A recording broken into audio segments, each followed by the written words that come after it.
श्री तुलसीदास जी महाराज की जय हो, सब संतन की जय हो, सब भक्तन की जय हो। जय जय श्री सीताराम, जय जय श्री राधेश्याम। नमः पार्वती पते, हर हर महादेव।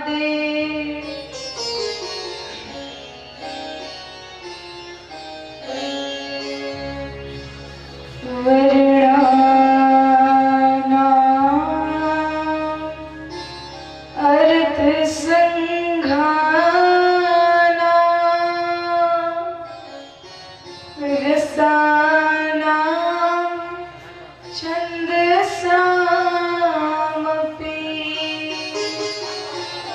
मंगलाना मच करतारो वंदे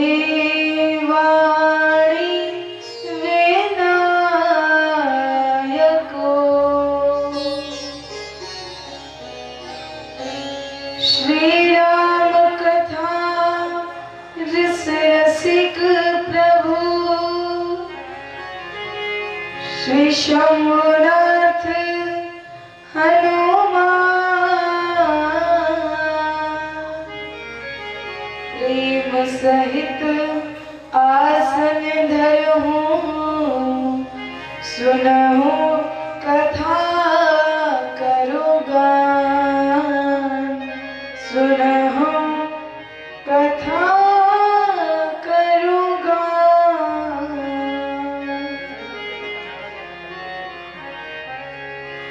अखंड ब्रह्मांड नायक, अकारण करुणा वर्णालय, परात्पर ब्रह्म श्री राघवेंद्र सरकार के चरणों में बारंबार नमन। पूज्य पाद संत शिरोमणि गोस्वामी तुलसीदास जी महाराज के चरणों में बारंबार नमन। हम सभी के बीच गुप्त रूप से उपस्थित श्री हनुमान जी महाराज के चरणों में बारंबार नमन। श्री राधा कृष्ण भगवान के चरणों में बारंबार नमन।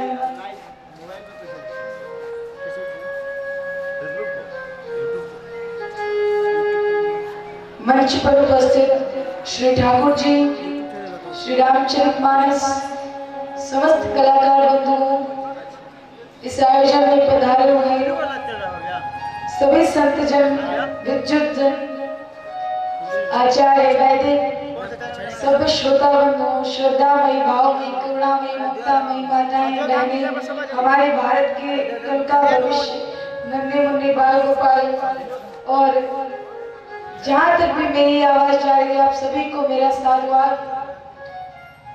तो आइए, कथा में प्रवेश करने से पहले 2 बार भगवान नाम संकीर्तन बड़े प्रेम से, भाव से, श्रद्धा से सभी लोग एक साथ बोलेंगे।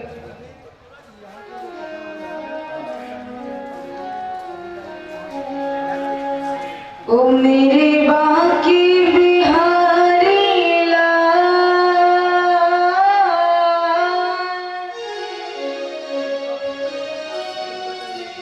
मेरे बाकी बिहारी लाल, तू इतना ना करियो श्रृंगार, नजर तो ही लग जाएगी, नजर तो ही लग जाएगी। मेरे बाकी बिहारी लाल, मेरे बाकी बिहारी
नजर तुम्हें लग जाएगी, नजर तोहे लगी जाएगी, ओ लाला नजर तोहे लगी जाएगी, ओ प्यारे, नजर तोहे लगी जाएगी, ओए होए नजर तोहे लगी जाएगी।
भगवान की मंगलमय कृपा से हम सभी आज श्री ठाकुर जी की विवाह की कथा सुनेंगे। तो आइए ज्यादा समय ना लेते हुए कथा की ओर चलते हैं। मैंने दिवस के कार्यक्रम में आप सभी को सुनाया कि इस प्रकार ठाकुर जी बाल लीलाएं कर रहे हैं और बड़े चरित्र करते हैं ठाकुर जी बाल लीलाओं में। फिर चाहे वो राम अवतार हो, चाहे कृष्ण अवतार हो, हर अवतार में ठाकुर जी बड़ी प्यारी लीलाएं कर रहे हैं। धीरे धीरे करते ठाकुर जी बड़े होते हैं, माता पिता की आज्ञा मानते हैं, सबके साथ मिलजुल कर रहते हैं, एक मर्यादा में जीवन को जीते हैं। एक दिन आए विश्वामित्र जी। विश्वामित्र महामुनि ज्ञानी,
तो महाराज विश्वामित्र जी आते हैं।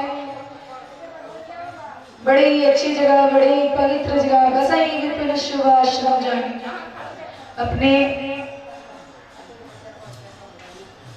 कितनी अच्छी जगह ढूंढी है हाल चाल पूछने के लिए। तो महाराज विश्वामित्र जी बड़ी अच्छी जगह, पवित्र जगह अपना स्थान बनाकर निवास कर रहे हैं। और एक बार उन्होंने यज्ञ करने की सोची, अनुष्ठान,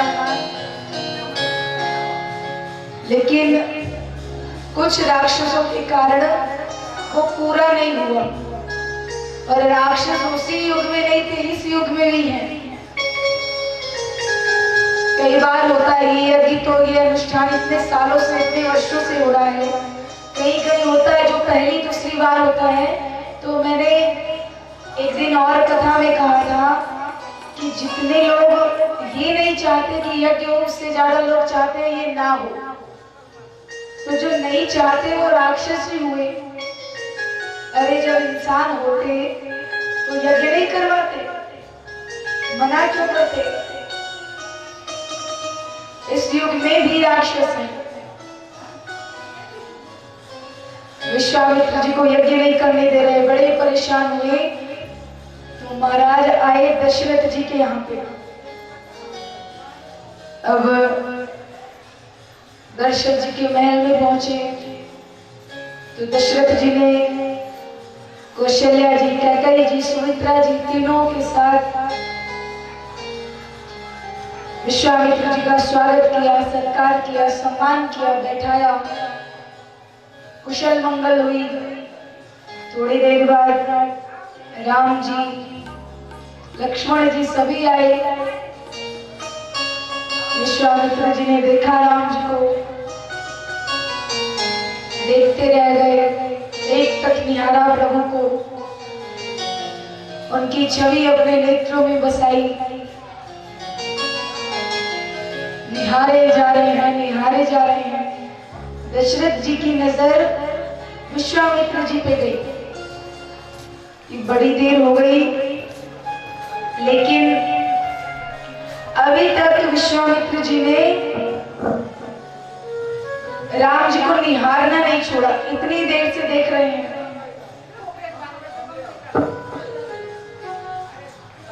इतनी देर से विश्वामित्र जी को देख रहा हूं कि राम जी को ताड़े जा रहे हैं। तो दशरथ जी विश्वामित्र जी का ध्यान हटाने के लिए कहते हैं कि ही कारण आगमन तुम्हारा, कहूँ सकती न लावहु बारा, कहूँ सो करत न लावो बारा। पूछा क्या, किस कारण से, कौन सा कार्य था, क्या आज्ञा थी, बताइए मुझे। वो कार्य करते हुए मुझे थोड़ा सा भी देर नहीं लगेगा, मैं तुरंत करूंगा उस कार्य को, आप आदेश दीजिए। अब महाराज विश्वामित्र जी कहते हैं,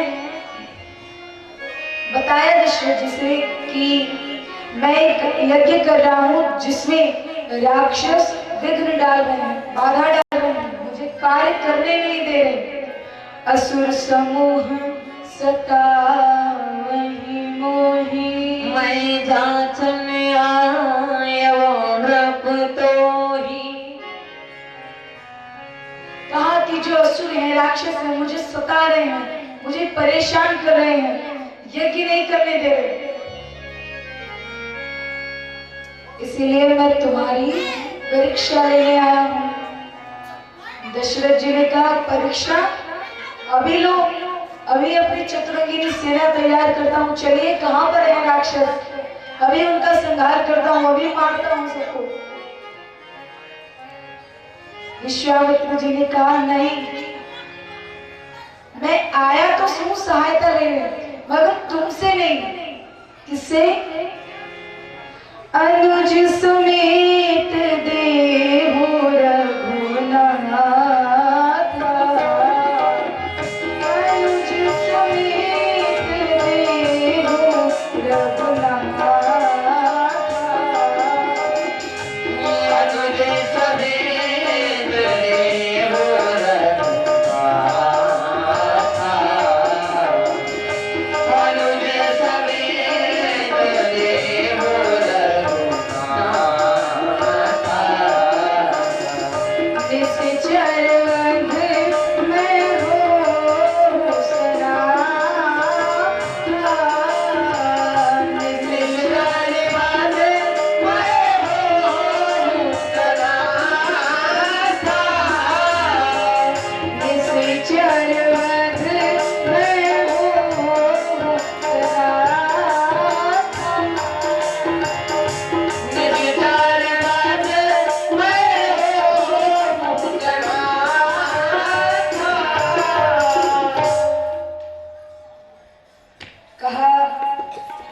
कि मैं तुमको नहीं मांगने आया, मैं तो राम और लक्ष्मण को चाहता हूं। अनुज समेत देहु रघुनाथ। अब महाराज जब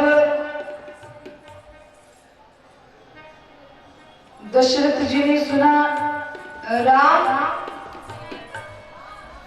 को लेने आए हैं, व्याकुल हो गई, मानो पैरों तले जमीन खिसक गई हो।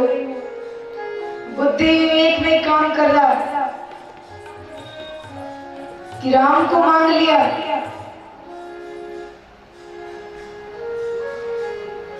दशरथ जी कहते हैं, देह प्राण ते प्रिय कछु नाहि,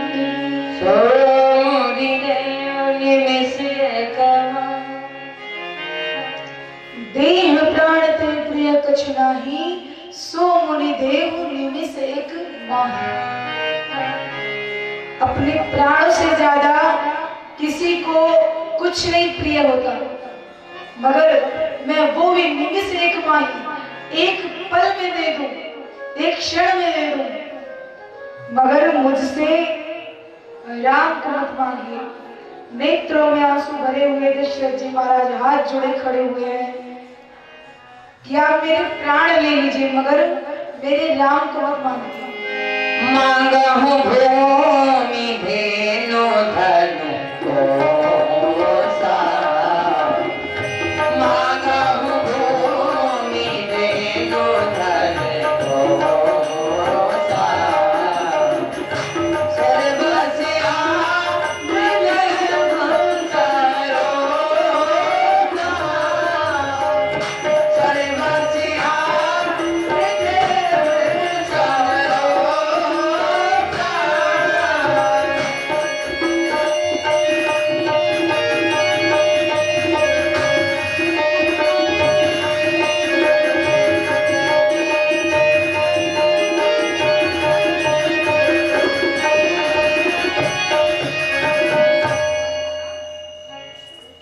तो महाराज रोए जा रहे हैं, विनती कर रहे हैं कि आप जो मांगिए मैं दे दूंगा, अपने प्राणों तक भी दे दूंगा, मगर राम को मत ले जाइए।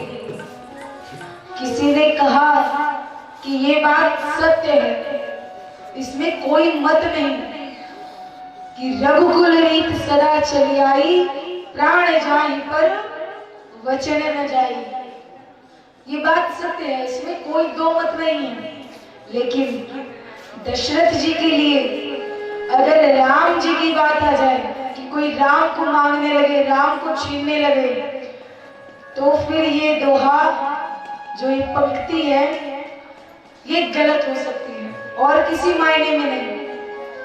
कुछ भी हो जाए, धरती आसमान बदल जाए, मगर ये नहीं बदल सकता कि प्राण जाए पर वचन न जाए। लेकिन जब बात राम जी की आती है तो जरूर ये बदल जाता है। तब क्या हो जाता है?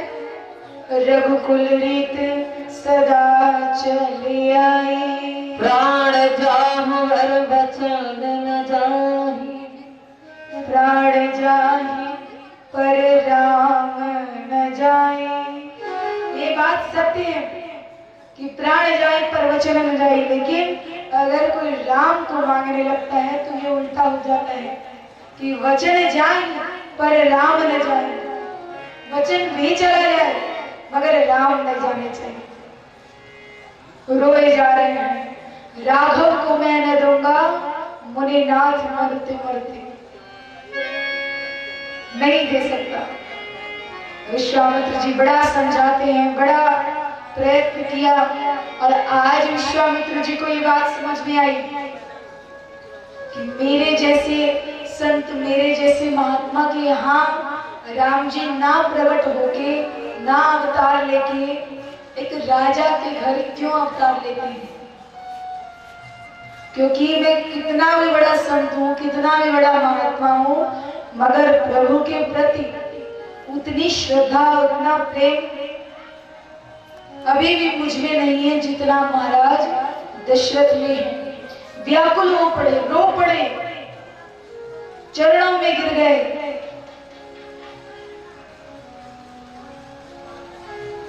कि आप कुछ भी मांग लीजिए मगर राम को मत मांगिए। बड़ी देर विनती की, बड़ी देर निवेदन किया। कुछ समय बाद दशरथ जी महाराज कहते हैं कि ठीक है, मैं तुम्हें राम दे दूंगा, लेकिन एक शर्त है।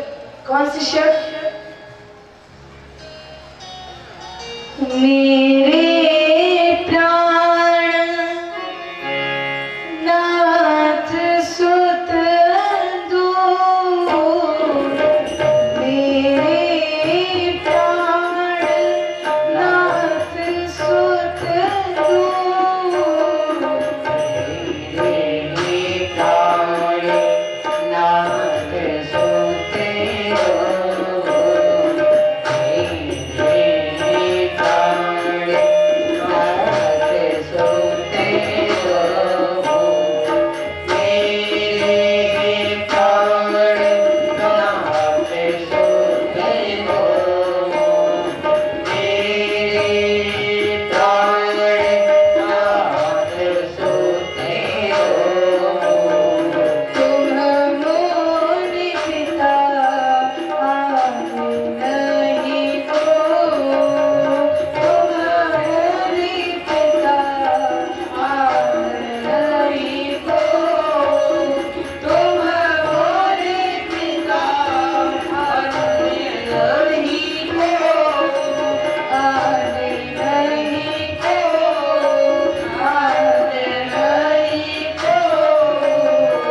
एक शर्त पर मैं आपको राम दे सकता हूँ। कौन सी शर्त? ये दोनों मेरे प्राण आधार है, मेरा जीवन धन है, और मैं इन दोनों को एक शर्त पर आपको दूंगा। जब आप ये समझोगे कि ये आपके चेले नहीं, ये आपके पुत्र हैं, मेरी जगह पर रहकर जब आप इन दोनों को लेके जाओगे, तब मैं समझूंगा, तभी मैं आपको राम और लक्ष्मण दूंगा। विश्वामित्र जी ने कहा ठीक है। अब महाराज राम जी लक्ष्मण जी तैयार होते हैं। राम जी ने कहा गुरुदेव अगर आप बुरा ना माने तो मैं मैया से भी आशीर्वाद ले आऊं अपनी। विश्वामित्र जी ने सोचा पिताजी ने तो इतनी देर लगाई है, माता का दिल तो वैसे भी कोमल होता है, ममतामयी होता है, वो तो और नहीं चाहती कि मेरा बच्चा थोड़ी देर भी मुझसे दूर रहे। लेकिन कहा चलो और कोई बात नहीं, जाइए ले आइए आज्ञा। राम जी गए और महाराज कौशल्या मैया ने तुरंत आज्ञा दे दी। क्यों? सोई विवेक सोई रहनी प्रभु हम ही कृपा कर दे। क्योंकि उनको पता है कि ये भगवान है। वरदान मांगा था शत्रु का रूप में, और महाराज जिस दिन से विश्वामित्र जी राम जी और लक्ष्मण जी को लेने गए, उसी दिन से साधु महात्माओं को बड़ी आफत हो गई। क्यों आफत हो गई? एक बार किसी गांव में कुछ महात्माओं की टोली जा रही थी, तो जब और एक मैया गेट के द्वार पे बैठ के अपने छोटा सा बच्चा था उसको खिला रही थी, दुलार रही थी।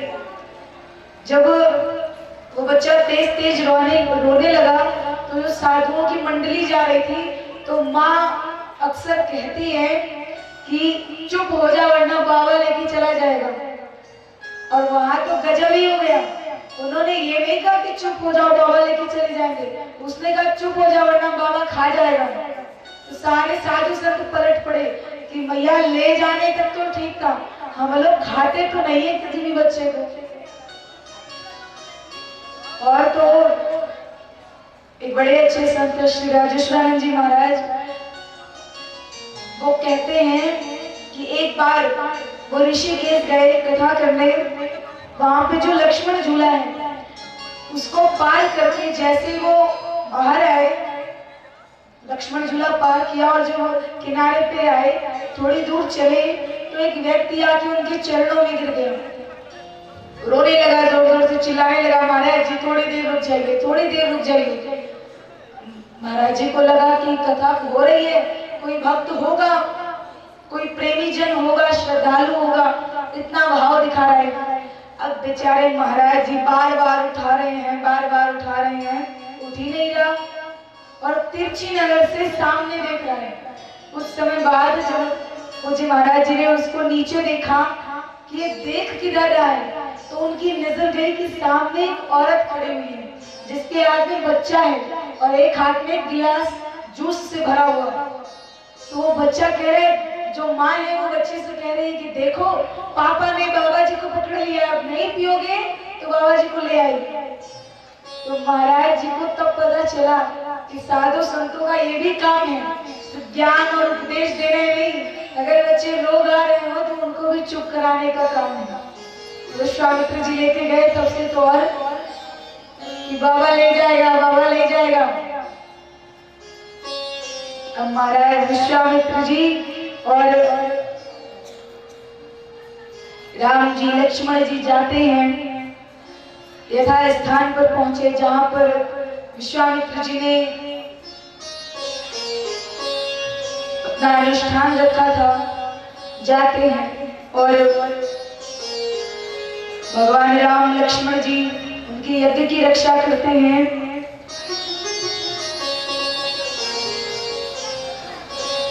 प्रातः काल हुआ तो तो राम जी का मन हुआ, क्योंकि बड़ा पावन स्थान था, शुभ स्थान था, राम जी का मन हुआ कि क्यों ना जो सरोवर है, नदी है, उसमें स्नान कर लिया जाए। राम जी ने विश्वामित्र जी से कहा, गुरुदेव क्या मैं थोड़ी देर स्नान के लिए जा सकता हूँ? विश्वामित्र जी ने कहा, बिल्कुल जाओ। जैसे ही राम जी थोड़ा सा अंदर गए सरोवर के, विश्वामित्र जी चिल्ला उठे, राम और आगे मत जाना, कहीं गिर न जाओ। अब पहली बार राम जी ने विश्वामित्र जी का ये स्वभाव देखा, बड़ा अटपटा लगा, कुछ नहीं कहा। सायंकाल हुआ, राम जी का मन हुआ कि पहाड़ी पर जाकर के सुंदर वनों को देखा जाए, प्रकृति के दर्शन किए जाए। राम जी ने आज्ञा मांगी, गुरु जी ने कहा ठीक है जाओ देखाओ। राम जी गए और जैसे थोड़ा सा ऊपर चढ़े, विश्वामित्र जी ने कहा, राम संभल के कहीं गिर मत जाना। अब तो राम जी ने पूछ लिया कि गुरु जी मैंने सुबह भी देखा, इतने टाइम नहीं देखा कि मैं कुछ भी करने जाता हूँ, आप राम संभल के, आप नहीं जानते मैं कौन हूँ? गुरु जी ने कहा, जानता हूँ राम, लेकिन करूं क्या? तुम्हारे पिता ने मुझे ऐसे पद पे बैठा दिया है, तुम मुनि पिता आन नहीं को। जब से मुझे ये कह दिया है कि तुम पिता हो अब, और उसी भाव से राम लक्ष्मण को देखना, तब से पता नहीं क्यों मगर वो प्रेम जग उठा जो एक पिता का पुत्र के प्रति होता है। तो महाराज राम जी लक्ष्मण जी यज्ञ की रक्षा करते हैं और राम जी ने आज्ञा मांगी कि गुरु जी अब हम जा सकते हैं वापस अपने भवन को। विश्वामित्र जी ने कहा, नहीं राम, अभी तो कहाँ जाना, अभी तो बड़े यज्ञ हैं जिनकी तुमको रक्षा करनी है। उनका मतलब था अभी तो जनक जी का यज्ञ है जिसको तुम्हारे सिवा कोई संभाल नहीं सकता।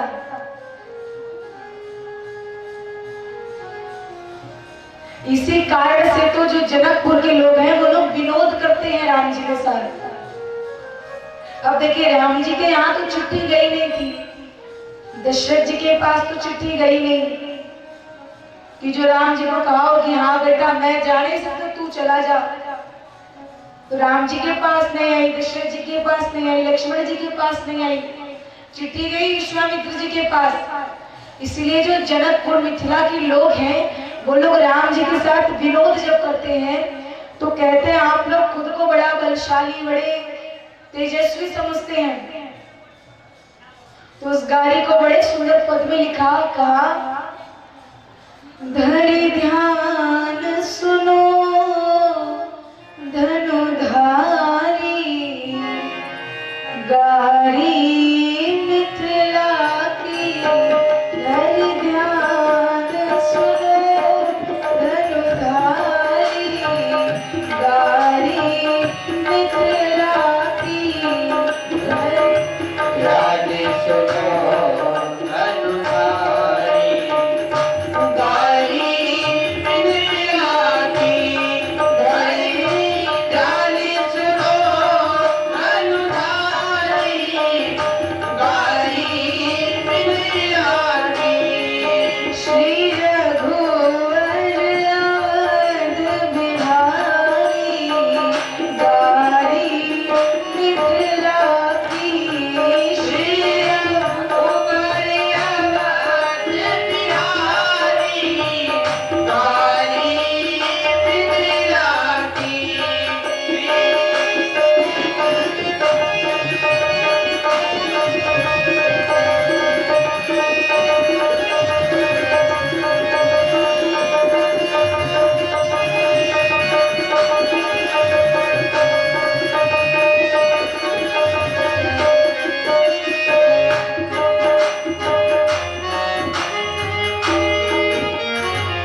विरोध करते हैं कि बिना चिट्ठी के आप विश्वामित्र जी के साथ आ गए। कहते हो हम बड़े भोकाल में रहते हैं, आपको सब कहते हैं आप बड़े बलशाली हो, मगर जनकपुर में तो हमने आपको उस स्थिति में देखा है कि एक तोड़े में फूल लिए हो फिर भी पसीना आता है।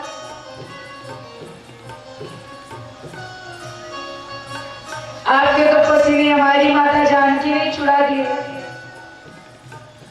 बहुत विरोध करती हैं और अंतिम में कहती हैं कि क्षमा चूक हमारी प्रभु याते, गारी देत सिया चुके नाते, तुम्हारी हम सरहज सारी, गारी मिथिला की। बड़ा विनोद करती हैं और यही ससुराल की महिमा है, क्योंकि गारी बिन ससुराली कैसी। तो विश्वामित्र जी का यज्ञ सफल करते हैं और आगे जाते हुए विश्वामित्र जी चलते चलते कुछ दूर पहुंचे तो मिली ताड़का। ताड़का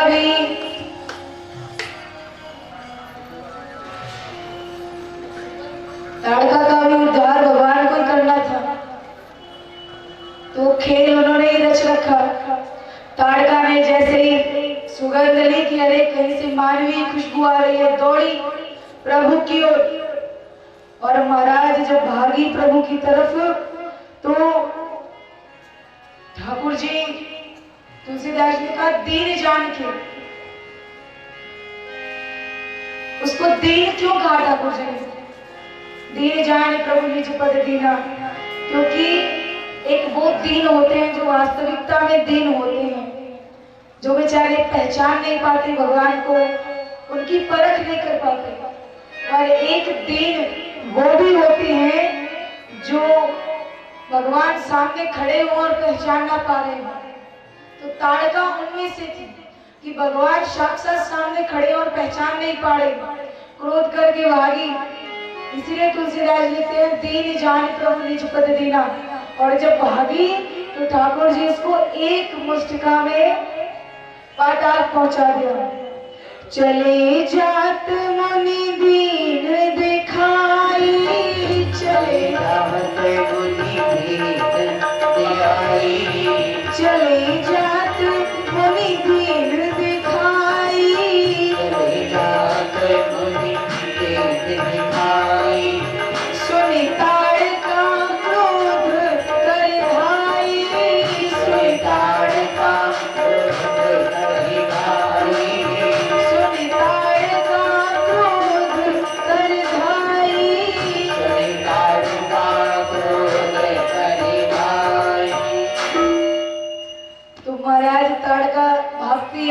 और ठाकुर जी ने क्या किया? एक ही बाण प्राण हर लीना। एक बाण में ठाकुर जी ने उसका काम खत्म, सीधे पाताल पहुंचा दिया। महाराज भगवान विश्वामित्र जी की यज्ञ की रक्षा करते हैं, ताड़का का वध करते हैं और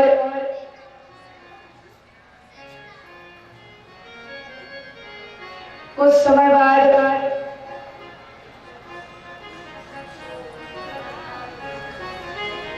जब विश्वामित्र जी, राम जी, लक्ष्मण जी और आगे गए तो विश्वामित्र जी उनको एक आश्रम दिखाते हैं।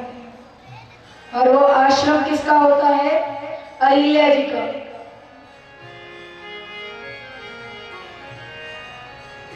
आश्रम एक देख मग माही, आश्रम एक देख मग माही, आश्रम एक देख मग माही, आश्रम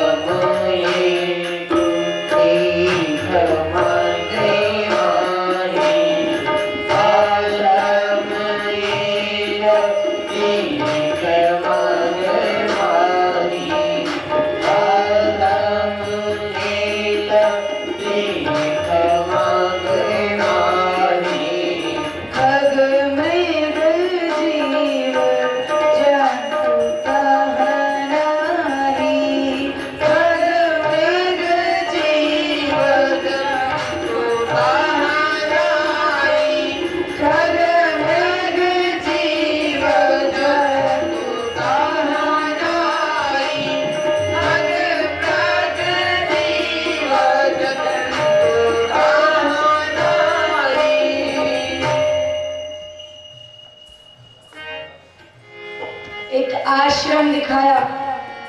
वो आश्रम गौतम ऋषि और माता अहिल्या जी का है। अब सभी जानते हैं इंद्र की गलती के वश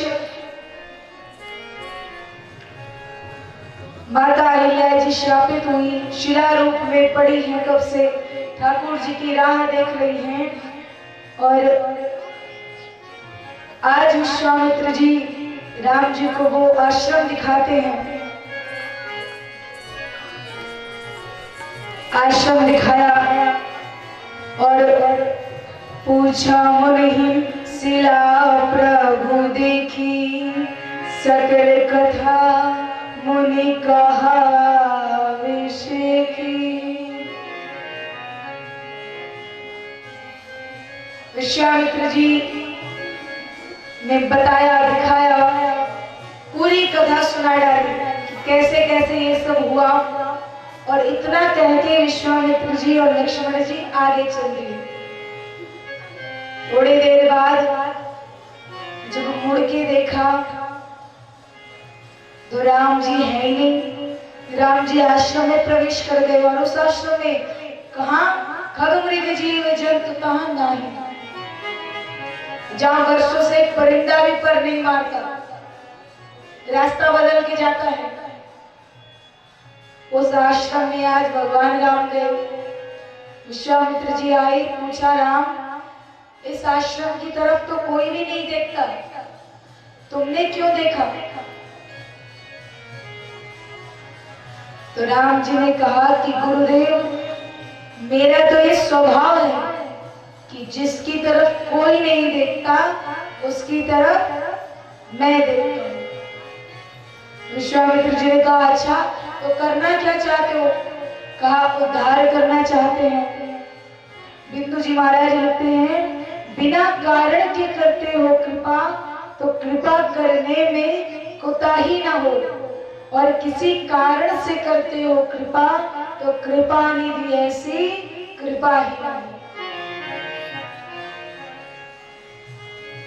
अगर अपना मानकर अपना वक्त जानकर कृपा कर रहे हैं तो करिए, और अगर कोई कारण समझ के कि मुझे आवश्यकता है या कोई जरूरत है तो अगर इस प्रकार से आपको सहायता करनी है तो मत करिए। अपना समझ के करनी है तो करिए, वरना रहने दीजिए। न जाने कौन से गुण पर दयानिधि रीझ जाते हैं। अब महाराज विश्वामित्र जी और राम जी लक्ष्मण जी सभी लोग शिला के पास गए और अहिल्या जी जो कितने वर्षों से कितने दिनों से राम जी की बाट देख रही थी, रास्ता देख रही थी, आज वो समय पूरा होने वाला है। सुचि संयमहीन भई अहिले पति त्याग गई, पछतावत है करनी बिगड़ी करनी के कछो बिगड़ी करनी को सुधारत है। जब से मुनि श्राप शिला से भई नहीं और किसी को निहारत है। मग माही राजेश पड़ी अहिले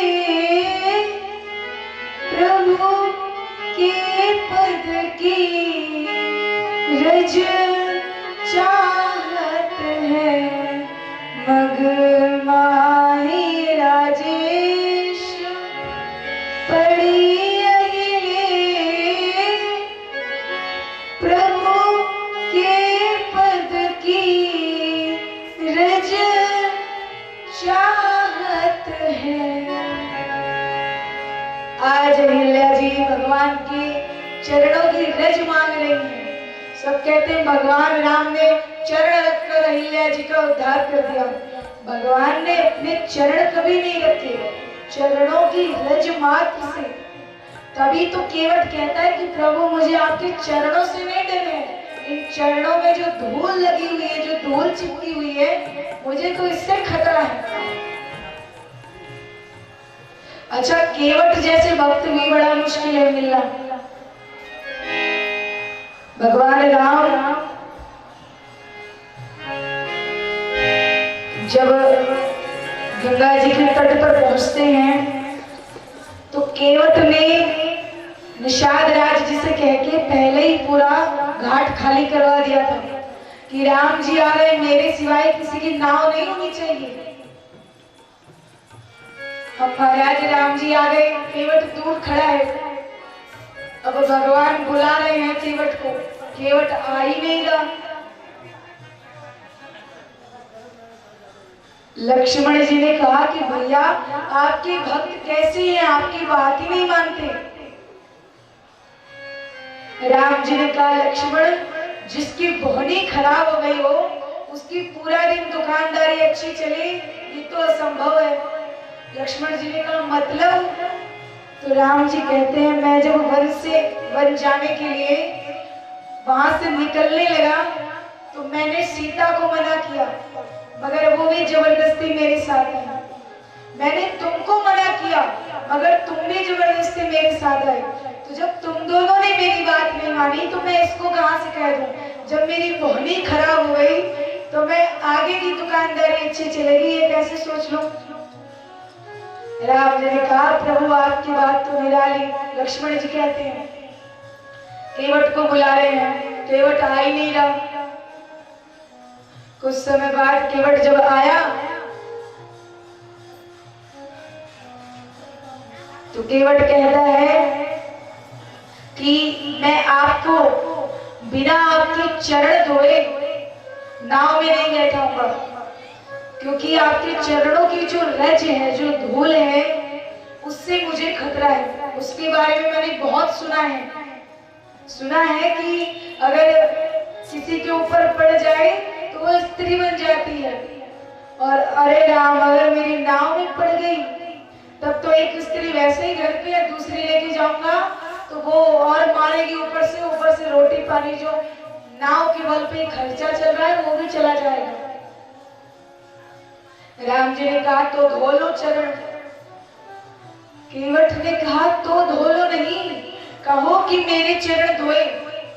अब बताइए ऐसा कौन होगा अगर किसी का मन नहीं है पांव छूने का, प्रणाम करने का, तो ऐसा कौन सा मनुष्य, कौन सा व्यक्ति जो कहे नहीं तुम मेरे चरण छुओ, मुझे प्रणाम करो? और वो भी मर्यादा पुरुषोत्तम भगवान श्री राम, वो कैसे कह रहे तुम मेरे चरण धो? केवट जिद करे पड़ा है कि नहीं तुम मेरे चरण धो। अब महाराज राम जी कह रहे तो धो लो, केवट कह रहे तो धो लो नहीं, पहले कहो कि हाँ केवट मेरे चरण धो दो। अंतिम में भगवान भक्त के आगे हारे। राम जी ने कहा ठीक है, जाओ अपना कठौता लेकर के आओ और मेरे चरण धो लो। अब तो महाराज केवट ने जो जल रख रखा था कि जब प्रभु आएंगे तो इनके चरणों को धोऊंगा, अब तो केवट ने नैनों के नीर से भगवान के चरण धोए। आंसुओं से ठाकुर जी के चरणों को धुल रहा है केवट। सारे देवी देवता देख रहे हैं भगवान और भक्त की ये अनोखी लीला। अब थोड़ी देर बाद ठाकुर जी का पैर दर्द होने लगा, श्री प्रभु का एक चरण दर्द होने लगा। तो केवट जब एक पैर धो के निकाल देता है तो भगवान ने उस धुले वाले पैर को नीचे रख दिया और उस पैर को कठौते में। केवट ने कहा ये लो, अब तो फिर से इसमें धूल लग गई, फिर इसको धोना पड़ेगा। और लक्ष्मण जी को गुस्सा है कि ये एक पैर धोते रखते तो पूरा 14 वर्ष मुझे लग रहा है गंगा जी के घाट पे बीत जाएगा, आगे जाना ही नहीं पड़ेगा। तो महाराज राम जी ने कहा केवट मेरे चरण दर्द हो रहे हैं।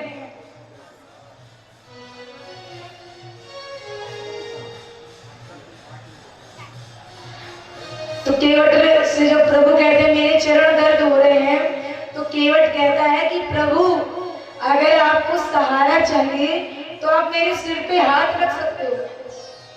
आप बताइए, आज तक जितने भक्त हुए सबने कहा प्रभु आप मेरे सर पर हाथ रख दो तो मेरा कल्याण हो जाए, मुझे सहारा मिल जाए, मैं सनाथ हो जाऊं। और केवट क्या कह रहा है कि प्रभु अगर आपको सहारा चाहिए, अगर आप सहारा चाहते हो तो मेरे सर पर हाथ रख दो। तो ऐसे भक्त और भगवान है। आज अहिल्या जी का भी उद्धार करने भगवान श्री राम आते हैं और अहिल्या जी को जो शिला रूप में कब से बनी पड़ी थी, कब से उस दर्द को, उस पीड़ा को सह रही थी, आज वो मुक्त हुई उससे। परसद पद पावन शोक नशावन, प्रगट भई तब पुंज सखी, देखत रघुनायक जन सुखदायक, सन्मुख होई कर जोड़ कर, धीरज मन कीन्हा प्रभु कह चीन्हा, रघुपति कृपा भगत पाई। आज अहिल्या जी का भगवान अपने चरणों के रज द्वारा उद्धार करते हैं। बोले श्री राघवेंद्र सरकार की, श्री अहिल्या मैया की। तो महाराज अहिल्या जी का उद्धार होता है और तुलसीदास अहिल्या मैया जब मुक्त हुई, ठाकुर जी को निहार रही हैं, देख रही हैं, बड़ी प्रसन्न है। आज जिस पीड़ा को वो इतने वर्षों से सहन कर रही थी, जिस प्रतीक्षा में वो इतने दिनों से थी कि कब मेरे राम आएंगे, कब मेरा उद्धार करेंगे, कब मुझे मुक्ति मिलेगी, आज वो दिन सामने आया। और अहिल्या जी बड़े उत्साह से, आनंद से राम जी का दर्शन करते हैं। अच्छा, तुलसीदास जी महाराज जब राम जी अयोध्या से चले थे विश्वामित्र जी के साथ, तो तुलसीदास जी ने लिखा हर्ष चले मुनि भय हरण, हर्ष चले।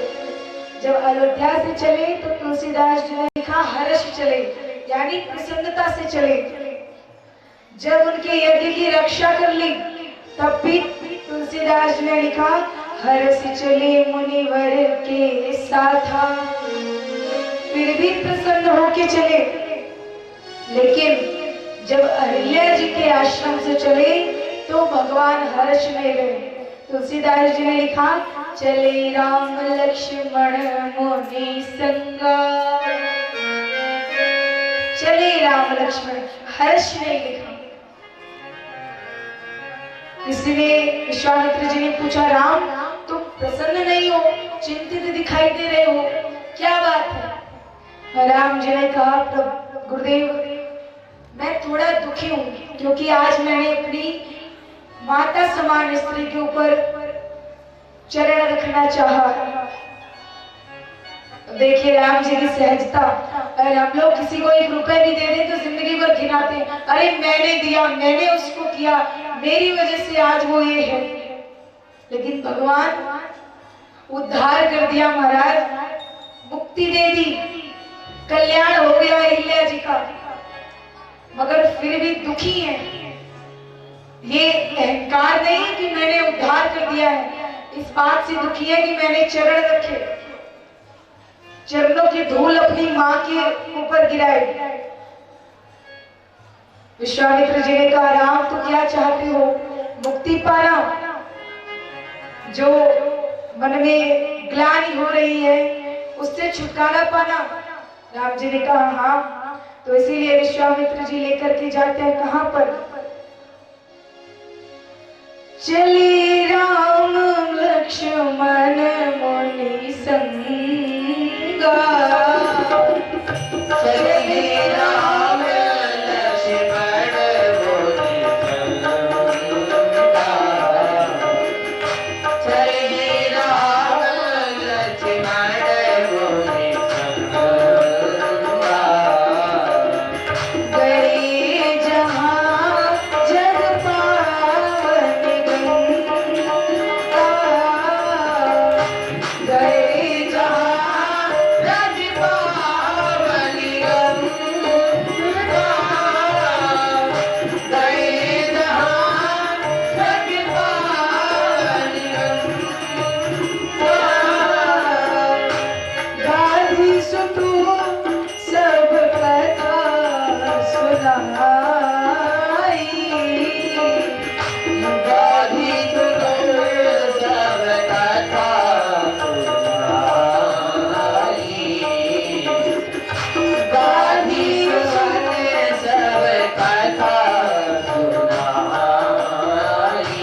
लक्ष्मण जी, विश्वामित्र जी और पूरी की पूरी मुनि मंडली गंगा जी के पास गई।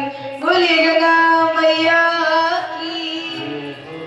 तो गंगा जी के पास गई। गंगा जी कौन है?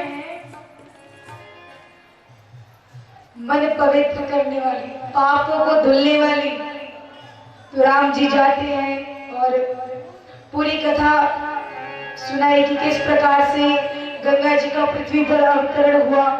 और तब प्रभु ऋषि समेत नहाए, विविध दान मही देवन पाए।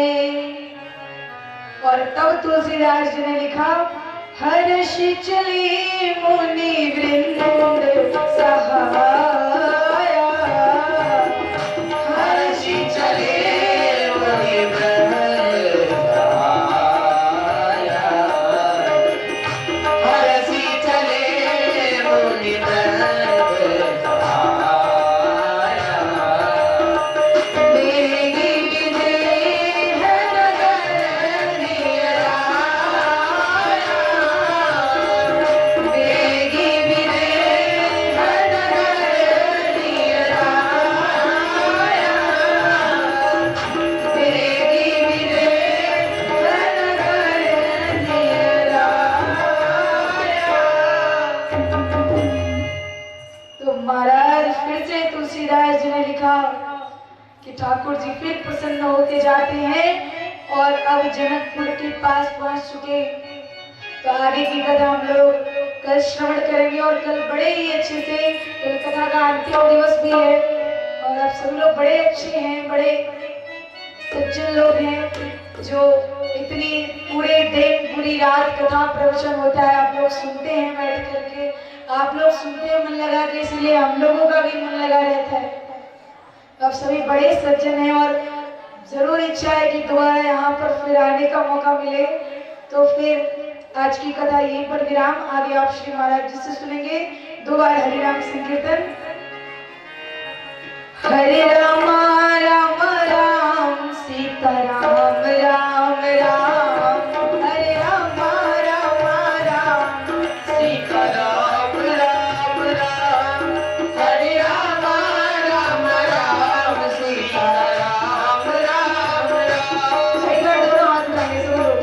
हरे राम राम राम सीता राम राम राम, हरे राम राम सीता राम राम राम, हरे राम राम राम सीता राम राम राम, हरे राम राम राम सीता राम राम राम, हरे राम हरे राम हरे राम राम राम सीता राम राम राम, हरे राम राम राम सीता राम राम राम, हरे राम राम राम सीता राम राम राम, हरे राम राम राम सीता राम राम राम, सीता राम राम राम सीता राम राम राम।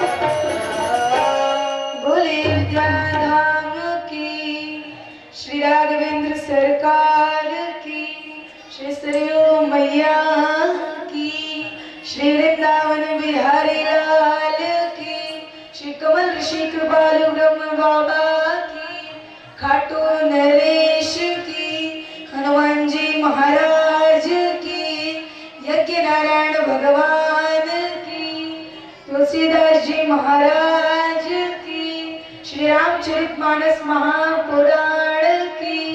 जय जय श्री सीताराम, जय जय श्री राधेश्याम। नमः पार्वती पतये हर